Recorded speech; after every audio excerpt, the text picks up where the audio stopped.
Let us look at this major breakthrough, of course, against Fulani Militias, against Fulani bandits, cracking them down in Kwara State. And of course, I will bring you 2 videos to watch. The first one has to do with the locals synergizing with security agencies in Kwara State to crack down bandits, of course, Fulani Militias. As you can clearly see in the video you are going to watch shortly, that these are Fulani people from their faces and even from the interrogation. But again, shortly after that, I'm equally going to bring you another video that capture moment some locals, this time around in Maradi, Niger Republic, intercepted, combed the bushes, the desert to dislodge bandits, of course, the same Fulani Militias, who could have come into Nigeria to wreak havoc. Remember that it had been established even by the former president of Nigeria, talking about Muhammadu Buhari, that most of these bandits are foreigners who come all the way from Burkina Faso, Niger, Mali, and even Libya. But before we go into the videos that you watch shortly, let me quickly give you this related developments that has to do with a monarch from Kwara State, reportedly, allegedly, caught with some money linked to terrorism, linked to banditry. But again, it is in the realm of allegation, though I'm reading from the Defender newspaper. It said, Kwara monarch, Queen, reportedly caught with 120 million loot linked to banditry. He go further to say that what appears like the truth has finally come out in Kwara State. The king of Alabe and his queen were arrested after security operatives stormed their palace. During the search, over 90 million naira in cash was discovered in the king's residence, while investigators also traced over 30 million naira hidden in his wife's account. All the money had been linked directly to kidnappings and banditry terrorizing the region. The royal couple was immediately taken into custody for further investigation. You go further to say that not only that, another monarch, the king of Balanla, alongside his queen, was also arrested for allegedly having a hand in the same criminal activities. But at this point, let me bring you the first video that capture moment the locals in Kwara State arrested, cracked down a good number of Fulani Militias. But shortly after that, I'm going to bring you the other video that came from, of course, Niger Republic, Maradi to be precise. But first of all, watch this as we come back to further this conversation.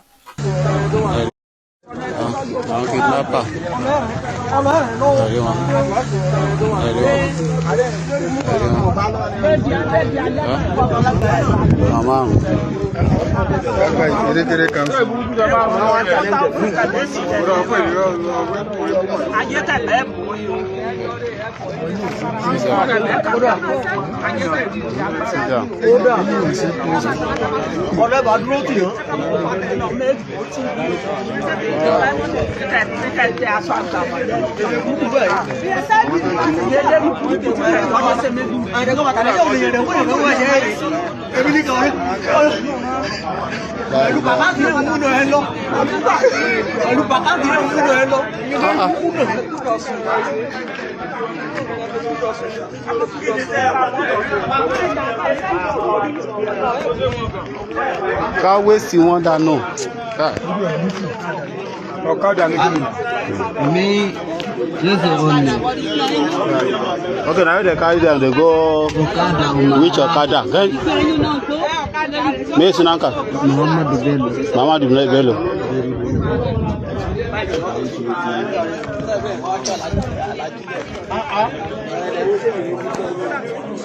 Okay, having watched this video, before I bring you the second one, let me quickly say that what is happening currently, have laid credence to the point that was made by the Director General of DSS, who made it very clear recently that the locals should be integrated into the security architecture and that they should be made to be the first line of defense in case of invasion. Watch the second video as we come back to further this conversation.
So, having watched this second video, I think the lesson we are learning from here is simple. Because in almost all the cases where we are seeing successes recorded against banditry, against terrorism, against Fulani Militias, I think one thing is certain. That even if you have the security agencies involved, the locals are always playing pivotal role in almost all the areas we are seeing success against bandits. I think the reason is not far-fetched, because even far away Niger Republic, we're only seeing the locals playing a pivotal role. So the reason is not far-fetched. You got to show that hence all crime is local, that the locals have the best intelligence that is needed to address this level of insecurity. Because the way it is, if you are bringing security agencies, personnel, security personnel from different parts of the country who may not know the terrain, it will be quite difficult for them to work and get to the root of most of these issues. So that is why we are saying that the forest guard that the federal government is proposing should get a speed of light. And the state governments must ensure that the locals are adequately positioned in those arrangements. And another thing has to do with the traditional rulers. But again, the traditional rulers need to be screened now that we are seeing allegation against some traditional rulers who may have gotten themselves involved in activities that have to do with kidnapping, that has to do with banditry, money being linked to some of them. So I think there should be thorough appraisal of activities of some of the monarchs before they give them pivotal role to play, so that you don't end up playing in the hands of enemies of the society. Because to be quite honest with you, any monarch who is already synergizing, collaborating with bandits to collect money or to keep money for them is already an enemy of the society and should quickly be identified, isolated from the society, dethroned and prosecuted. I think that is the way to go. There's no better way to say it. Any king that is proven to be collaborating with bandits to the extent of keeping money for them or getting his own share should be dethroned and prosecuted without exception. But again, let us quickly realize, like I always say, that this issue of banditry that is linked to Fulani Militias, we should know that we are dealing with a very formidable force that deserves every attention it needs. But good thing, federal government is not losing sleep over this. But good thing, federal government is giving it the attention it deserves, because I understand that the federal government will be anytime soon taking the delivery of about 50 fighter jets. I think that will boost the air platform being used by Nigerian Air Force, so that we can see more activities against the bandits, so that the likes of Toji Bello, the likes of Abdul Aleru can face the wrath of the nation. Because for me, the best the government can do at this time is not to negotiate with bandits, is not to give bandits amnesty, like always canvassed by Shegumi. The best they can do at this point is to ensure that they acquire monopoly of coercive power, to police every inch of Nigerian territorial integrity. That they must do without excuse. Because as we have it, all the levels of government, both the president, the governors, the local government chairman, have sworn an oath to protect lives and property. But the other issue is, I'm of the view that the governors, even the local government chairmen, should be allowed to parade some level of security power. Because for me, it makes sense to say that if you go by the name of the governor and the chief executive officer of your respective states, haven't even sworn an oath to protect lives and property, and the box rests with you when it comes to blame as to insecurity in your state, that the governors should be allowed to parade some level of security power. For me, I don't think the situation that made Jonah Jang, a former governor of Plateau State, to lament that even as a governor that he did not command the fly, I don't think that trajectory should continue. I think we should rework our constitution. We should rejig it to the point where the governors should give some roles to play in terms of parading some security power. We understand that currently, even the commissioner of police in the state do not report to the governor. The director of DSS in the state do not report to the governor. The military formation and every other security head do not report to the governor. Simply because the command and control system of Nigerian security architecture trickled down from the top to bottom. We understand that the Office of National Security Advisor coordinates everything that has to do with security on behalf of Mr. President, who goes by the name of the President and the Commander of the Armed Forces. I'm not questioning that, but the point is there should be a shared responsibility in practical terms, in terms of who discharges command to the security agencies. Because the way it is, there is no way we can have efficient management of security in different parts of the country if the governors are not allowed to parade some security power. But again, looking at opposition to rejigging security arrangement coming from even Mietiala is worrisome. We understand that even recently, when the Senate Committee on Constitutional Review visited Plateau State, the Plateau State Governor Mufwang made a proposal requesting for state police.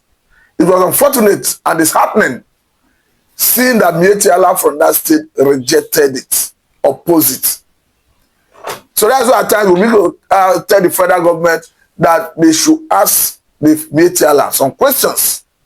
Even as it was alleged in the past, under the last administration of Muhammadu Buhari, that Mietiala received 100 billion naira to stem the tide of insecurity or rather killing in the country. Though as at then, there were denial from federal government and even from Mietiala as a body, but it was all over the media. But let me quickly say that when it comes to the issue of activities of herders, in all the states, I think people should now start enacting anti-open grazing laws. And it's that in the past, Ekiti State and of course Benue State did that. But the unfortunate issue is any state there is anti-grazing law, the Fulani herders always flout the law. And in most cases, security agencies are not enforcing the law 100%. I think this brings us to the point where if we have a state security arrangement, it will be better, like we are seeing in some part of the country. I think in Delta states, the locals who are collaborating with security agencies are doing excellently well. Because we can clearly see how they stun the bushes, how they, of course, ransack every nook and cranny of the forest to dislodge bandits. So you're going to show that if there's anti-open grazing law in a place like Delta State, there's already arrangement in place with the locals synergizing with the security agencies to enforce such law. And to get to the point where if you make laws, it will be enforced, particularly in terms of cattle rearing. And to get to that point, it will be difficult to have an end to this insecurity. Because whether we like it or not, Fulani herdsmen have been linked to so many areas of insecurity in this country. That is why it has been established that ranching is the way to go. But again, I think the Fulani themselves or anybody that is willing to rear cow should know that cattle rearing is a personal business. Even as we agree that it has value chain. But I want to believe that those who do it should go to approach financial institutions for credit facilities to bankroll ranching. We know that of course, the value chain, those banks will leverage on it to recoup their money. But waiting and relying on federal government to build ranches, I think is a misnomer. Because if that is the case, every other person in Nigeria who is doing business will now be waiting for government to give them money to bankroll their business. I think it's not proper. That is why anybody who is rearing cow, if whether a Fulani man, other tribe, no matter how highly placed, should be ready and willing to build ranch. Of course, everybody must ranch his or her cow. I think that's the best word practice.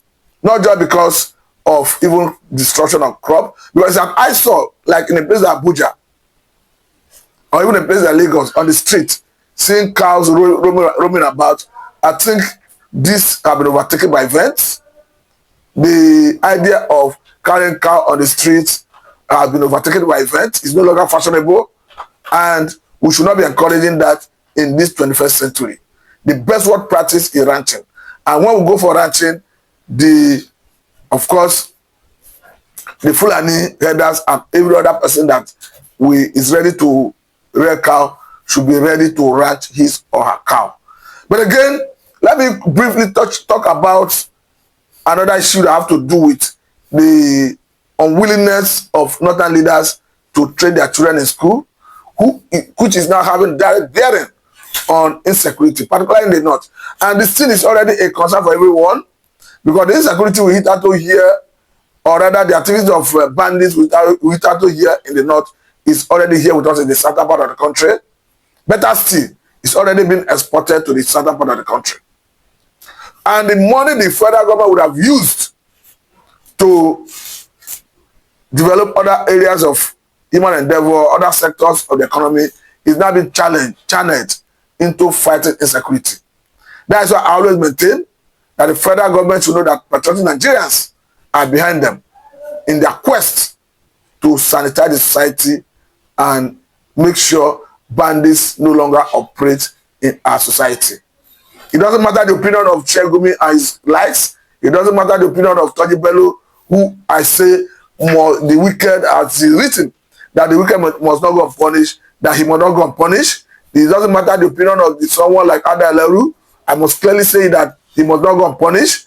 And that what the government needs to do is to smoke them out of their holes, set them running, and bring them to justice to act as deterrent to others. That is what we need to do as a country, because it's unthinkable that an American government, an Israeli government, a British government, a Russian government, name it, whether even a Canadian government, whether even the government of France, we go and start negotiating with common criminals, bandits.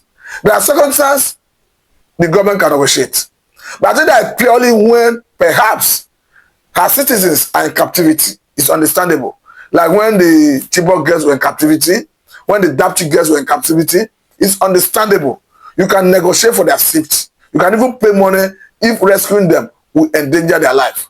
It's understandable. But not a situation where Nigerians are not in captivity on the hands of those bandits. You are not negotiating. For me, I must say that it exposes the Nigerian government as a weak state, and it must be discouraged. But meanwhile, let me say very thank you for that. This is Milan and